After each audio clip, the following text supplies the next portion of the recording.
Since man first walked upright, he has looked to the stars and wondered, are we alone in this cold corner of space? If something is out there, would it be friend or foe? What would this Earthman think if he could see a desperate spaceship fleeing at a speed faster than imagination? What would he think if he saw the impact of potently powerful neutronic missiles upon its fragile frame? What would he make of the strange pod that ejected from the ruined remains just in time to avoid its mysterious inhabitants' destruction? And would he gape in wonder at the dozen or so strange canisters that burst from its hold and fell towards the atmosphere of our guileless globe? What emotion would pass through his mind as he observed these self-same containers as they passed through our atmosphere and fell upon the surface of an unsuspecting metropolis? So many questions and so few answers. Until now, dear viewers. Until now. Welcome to the start of this Let's Play of Freedom Force by Irrational Games. Originally coming out in 1992, it is a superhero-based comic book-driven role-playing game based on a series of missions. And we're going to start the campaign. We'll get an introduction here to our main protagonist.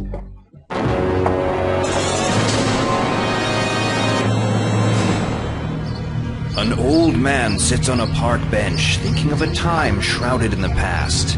His name is Frank Styles, and he was once one of the brilliant young scientists who worked on the Manhattan Project. The Manhattan Project, the secret experiment that ushered in the wonders and terrors of the atomic age. It was his work that helped secure America's position as the leader of the free world.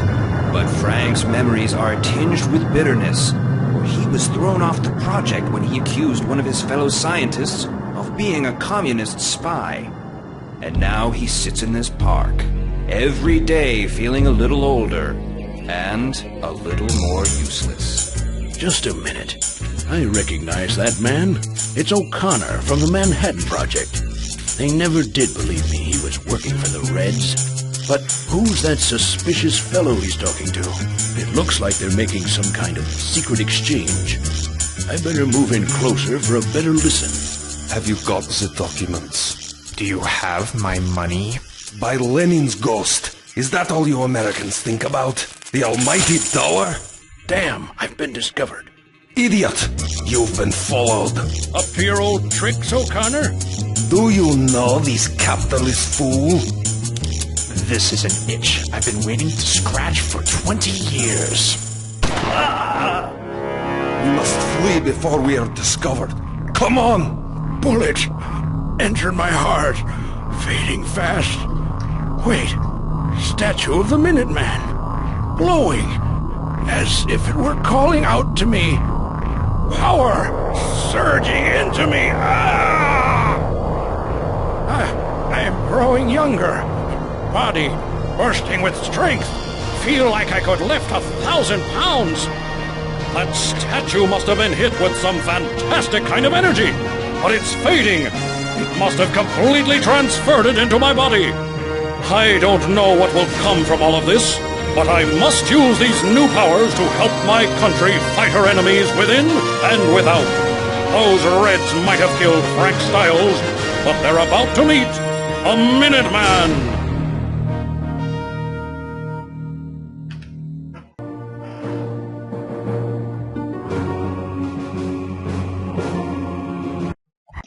One of the things I love about this game is that elements of it are done deliberately badly, and it creates that style throughout the whole thing. So it can get away with a lot of things it shouldn't really be able to. I mean, the Origins is a good example, because the one we saw there, man gets shot, and all of a sudden he finds a glowing statue. Which makes it all alright, because he'll grow younger, he'll no longer be dead, and he won't have a top on anymore. So the world is a better place because of it. And that is probably the most realistic, I guess realistic's the wrong word, because it is a superhero genre, the most believable and original that it is. After this it starts to get more and more copied from current superheroes, or just more and more far-fetched, to the point where you struggle to even believe it from a superhero point of view. But that happens throughout, and there's a lot of elements to this which you can tell are done deliberately badly, and it just suits the game. So it's not really an issue, and it's actually one of its strongest points, I'd say. Donning a costume to protect his identity, Minuteman searches for the treacherous O'Connor. Perhaps that double-crosser left some clues in this park to his whereabouts. To get information about playing the game, click on the glowing signs.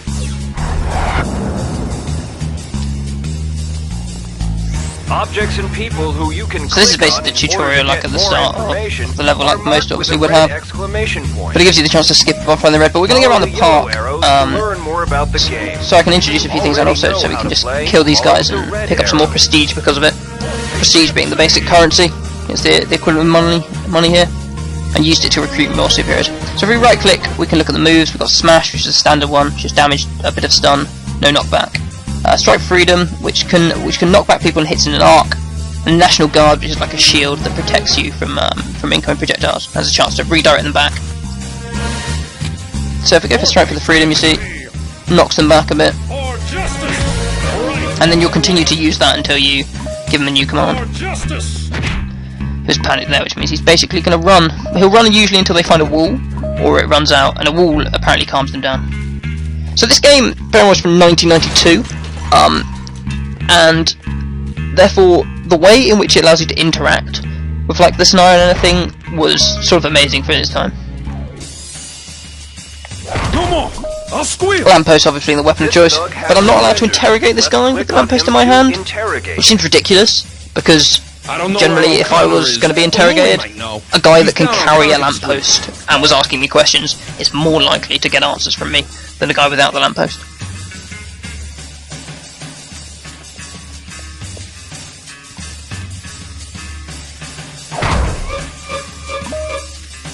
There you can see like people land on something, so if I hit them and then they go up in the air and then they land on something, they're going to take damage from landing as well, like ricochet damage. Throwing a bench, anything, pretty much everything can be interacted with or destroyed. Like that large rock there, I could destroy, and if my character was stronger I'd be able to pick him up. Ooh, oh, this is either thievery or rape. Usually one of the main two. She's running, she's panicking, hands in the air, hands back down to the side. I'm not sure if she's sort of doing the locomotion there, or running away. It's kind of hard to tell. See if there's any... ideally there'll be a boulder around that I can pick up and just throw at these. But I'll go for the Strike for Freedom cone-based attack. Cool, separates them. Gives me time to pick one off. One thing, again, which kind of fits with the deliberately bad, like because they build it up, otherwise it would be a lot of things that you'd think as like little negatives, you kind of forget, or just think, oh, it's just Freedom Force, it's fine. It's the fact that Minuteman has about 3 lines, right as might being one of them. So I think I've cleared most out in the park. Probably grab myself a lamppost. Who is that guy? Looks like trouble.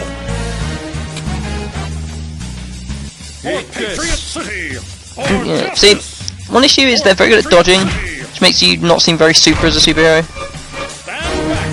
Knock him into the fence.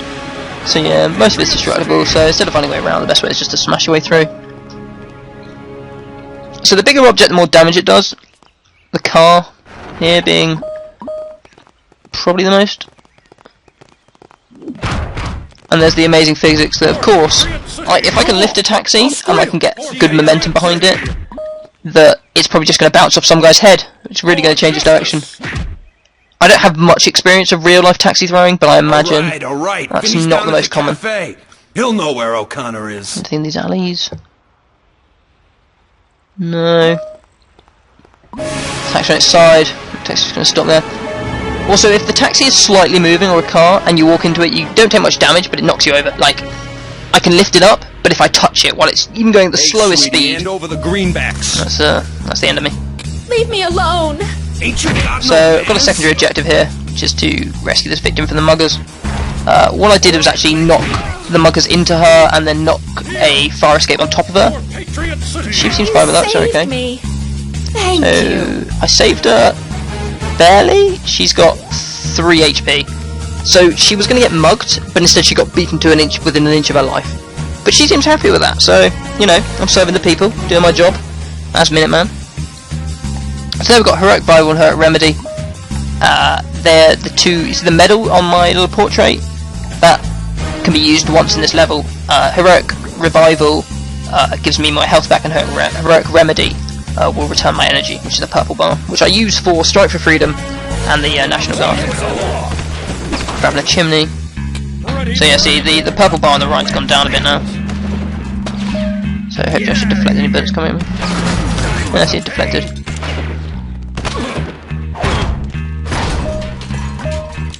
And there's nice little 4 of them. Taking people out of the backswing. I don't know really what's going on. Still getting shot in the spine. So it's like, if you got knocked back, you can knock them into taxi for extra damage. Or the black edge of the world, which is also counts as an object and damages them.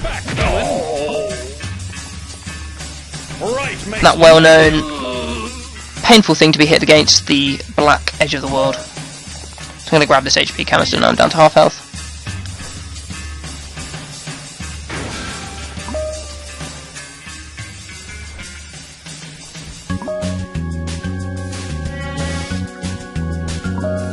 So everything here can be picked up. I could pick up that phone box or anything. Lamppost. Buildings can be destroyed.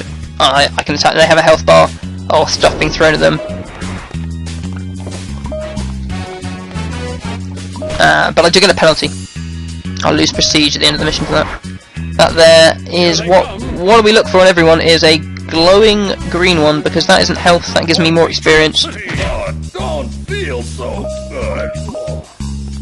Grab that quickly. Energy X flowing into Grab this explosive barrel. Basically just stronger. Easy way to kill someone. Never stop me now. Jump on this here building. So as long as a character's got enough strength or agility, it can jump a building. Or up to certain heights. And obviously some can fly. So I'm going to throw this explosive barrel, hopefully. No, explosive barrel just bounced off his head. Hey, Louis, and then it explodes in the background. I'll take care of you. Excellent. Excellent news.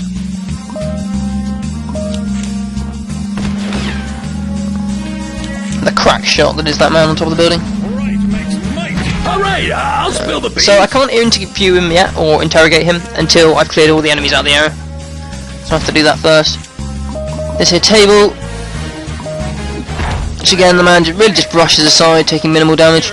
It's all based on weight. And even though I can throw it with that velocity, it is but a fly on his shoulder.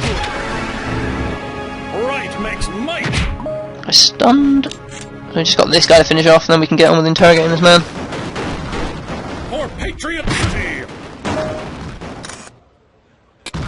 Try and knock him off the edge here. Oh no, I'm attacking the building, don't want to be doing that. No, he's dodged it. Excellent news. He's somehow not gone over the edge with that.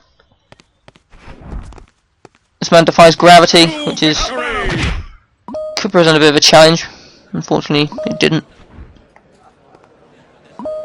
I generally find people that can defy the laws of gravity are tricky customers in life. So the other thing with these interrogated people is you can continue to hit them, and they just won't fight back. So that's what I was trying to do to the other guy, was knock him off so he takes the double damage. But every time you hit him, he's going to say that. So it's an accidental measure to stop you repeatedly hitting them, is because it's really annoying. But you can reposition them if you find it beneficial.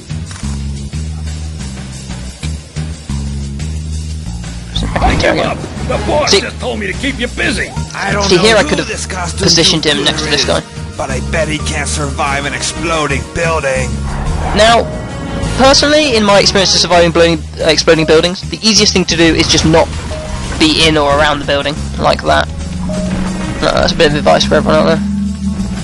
So this guy down. So I could have repeatedly hit that interrogated guy, or the guy I was about to interrogate, into a position so that as soon as it comes out I can hit this guy running. I want it to. That's enough. I give in. O'Connor is down for the count. You can interrogate Note how he's down for the count in an alleyway here. Because that's probably not going to be where he is in a second. So we get the mission summary first. Did both of the objectives. Got a bit of bonus prestige there. Got 14 out of 18, 8 out of 9, so I missed a few. No damage to any buildings or people, and no bonuses. So I didn't get any penalties, but I didn't get any bonuses either. And that's Minuteman's experience. So now, of course, we're magically on top of the building. No idea how we got there. But if that's a question you want to ask, this isn't the game for you. Time to face the music. Who are you? What do you want from me? Where did your pal go with the stolen documents? I don't know what you're talking about. It's a long way to the ground, O'Connor. So, just to pick up on something here, the way these cutscenes work is they are not pre-recorded, they are a series of movements programmed in. So, it was done to reduce loading time, and the result is that a few things don't work how they should, but sometimes they do. Very rarely, Minuteman won't quite run as far. O'Connor will try and move away from the edge, but he can't because Minuteman's there. But most of the time this will happen because the collision doesn't work as it should through the program movements. That O'Connor will now run away from the edge, Minuteman will be on the edge, and O'Connor's now got a gun in the middle of the building, and Minuteman's on the edge. But then the whole thing acts out as if O'Connor's on the edge of the building, and Minuteman's the one in control. You're all talk, flag face. Stay back. Me or the street traitor? You choose. Okay. You'll find them down at the old Wilson Paper Warehouse on Benjamin Franklin Boulevard. You look tired, chum. Why not take a little nap?